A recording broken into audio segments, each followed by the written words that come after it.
Devastating floods hit China. The Communist Party knows who to blame, and they know how to get people mad.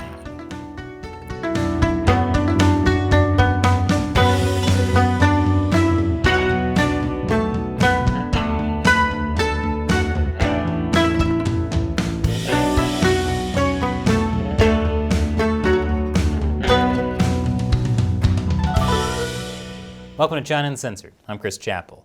This episode is sponsored by CuriosityStream. It's great for people like you who love watching videos and learning cool stuff. CuriosityStream has a huge selection of documentaries and non-fiction TV shows. And I'll show you more at the end. So, last week, I told you about the terrible flooding in China's Henan province. Millions of people have been affected by the floods, and there's been at least $2 billion of economic damage. The official death toll so far is 71 people, with 5 people missing. But the real death toll is likely higher, since Chinese authorities usually suppress that kind of information.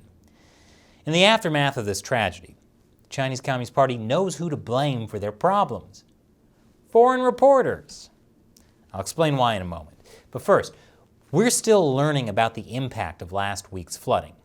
We saw lots of videos of flooding in Zhengzhou, the capital city of 12 million people.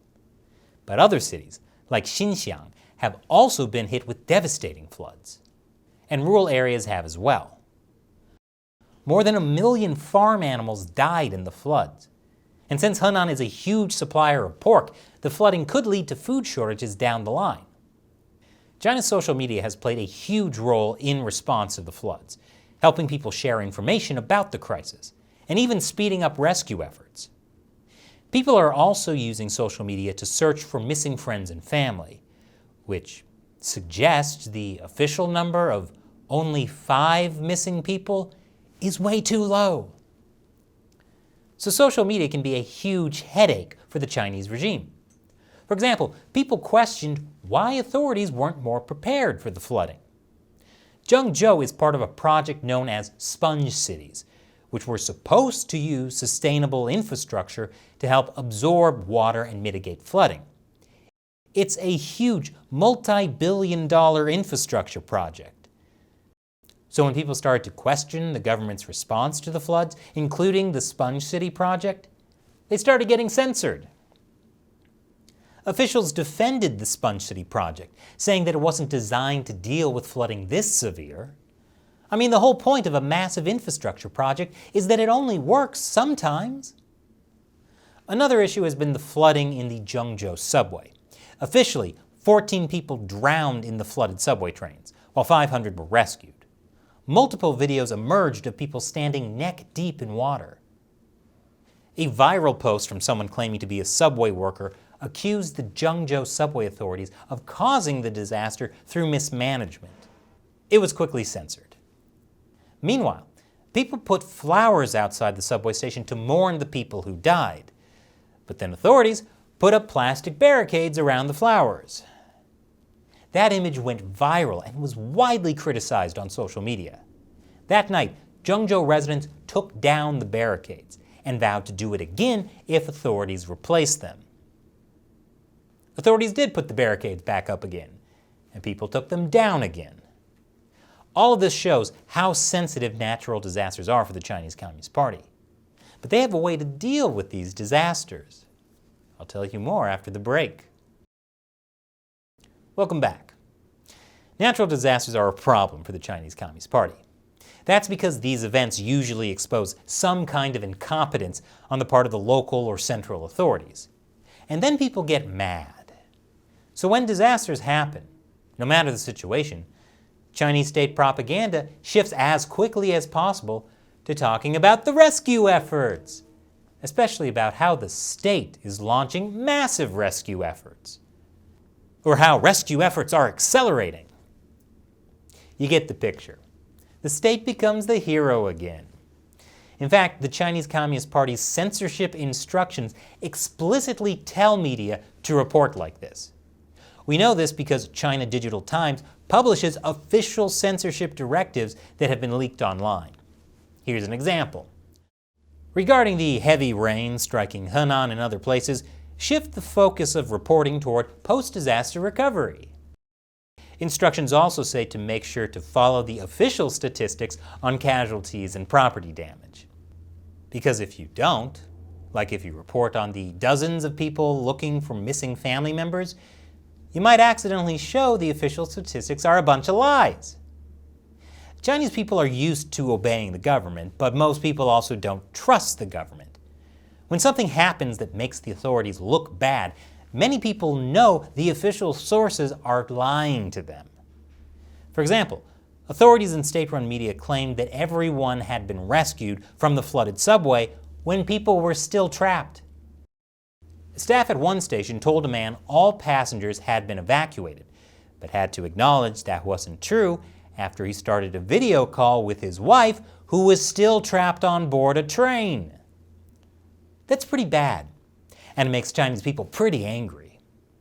But the good news for the Chinese Communist Party is that they can always use social media to redirect that anger. And in the aftermath of the Henan floods, they've redirected it towards foreign reporters. It all started with this BBC News story by journalist Robin Brant, who was reporting from Zhengzhou. In the last few days, hundreds of thousands of people were evacuated from in or around this city. But the most troubling question that remains amidst the stench of dirty water here is how was it that a station on this line came to be overwhelmed by rainwater and passengers left to die on the platform? Okay, that's maybe a little dramatic, but Chinese nationalistic netizens accused Brant of smearing China's reputation. They started an online manhunt for him. BBC lies started trending on Chinese social media. But these aren't ordinary Chinese netizens. This type of anger is orchestrated by the Chinese Communist Party. Here's a social media post from the Communist Youth League in Henan. This is an official party organization with over 1 million followers. And they're asking people to find Robin Brant and report his location to the authorities. One of the replies to this post claims that there are 400 people in one group looking out for Brant, and they are going for the first kill. That's not scary at all. This isn't the first time the Chinese authorities have targeted the BBC. They've gone after their coverage of the genocide in Xinjiang. They also banned BBC World News from broadcasting in China. But this campaign didn't just target the BBC reporter. Reporters from other foreign media outlets in China were also harassed for reporting on the Zhengzhou flooding. In one case, a reporter from Deutsche Welle and a LA Times reporter were surrounded by an angry crowd.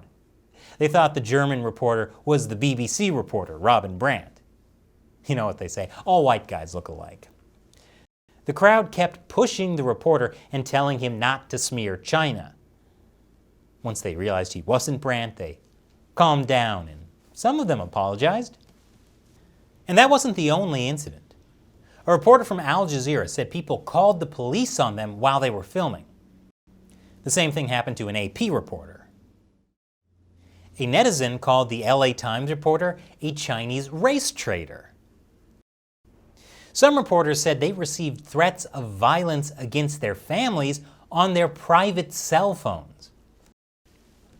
Like I said, this is not just a spontaneous outburst of angry Chinese people. This is a harassment campaign orchestrated by the Chinese Communist Party. I'll explain after the break. Welcome back. The anger at foreign reporters covering China's massive flooding is not just a spontaneous thing from random citizens. The Chinese Communist Party is leading the charge and redirecting people's genuine anger from being against the Communist Party towards targeting foreigners. And Chinese state-run media have joined the fray. My favorite state-run media, the Global Times, published this article about the harassment of foreign journalists. Basically, it serves them right for trying to discredit the Chinese government. It essentially blames the journalists for being a political tool of the West. It accuses them of reporting negatively on the Chinese regime at the service of the West's strategic competition with China. Now, there's definitely some projecting going on here. Chinese state-run media is a political tool of the state. So they assume all foreign media are political tools of other states too. Ironically, the party is actually telling us what they do themselves. They use the media as a political tool to stir up public opinion, like by accusing foreign journalists of smearing China. And what if the journalists don't want to be a political tool of the West? Easy. They should persuade their political elites to remain rational and objective on China-related issues. And in case you don't speak fluent Chinese propaganda, let me spell that out for you. Foreign journalists should stop being a tool of the West. Instead, they should be a tool of the Chinese Communist Party. I also find it interesting the Global Times doesn't say reporters should persuade their governments or the people of their countries, but their political elites. Again, the party is telling us what they're doing. They're targeting the elites of other countries and bringing them over to the party's point of view, which is how we get investment company BlackRock telling wealthy Americans to unleash the potential of Chinese bonds. But this campaign to blame foreign journalists has been great for the Chinese regime. They get to distract Chinese people from being angry at the Chinese authorities. They get to intimidate foreign reporters working in China. And they get to berate the West for being unfair to the Chinese Communist Party. Now, how about those Chinese bonds? And this episode has been sponsored by CuriosityStream. CuriosityStream is a streaming platform with dozens of collections of fascinating TV shows, including award-winning and original programming. For example, China's Last Stand. It's about the Mongolian Empire's war to capture China's last city at the end of the Southern Song dynasty. It reveals how Mongolian troops laid siege to the massive fishing fortress in Sichuan. But the Chinese fought back against the Mongolians for 20 years. With CuriosityStream, you can watch that and thousands of other streamable documentaries and nonfiction shows on topics like history, nature, science, food, technology, and travel. So click the link below and use the code China Uncensored to get our special deal. Just $14.99 for the entire year. You can watch CuriosityStream from your phone, tablet, or computer, anywhere, anytime. So click the link below and check it out. I'm Chris Chappell. See you next time.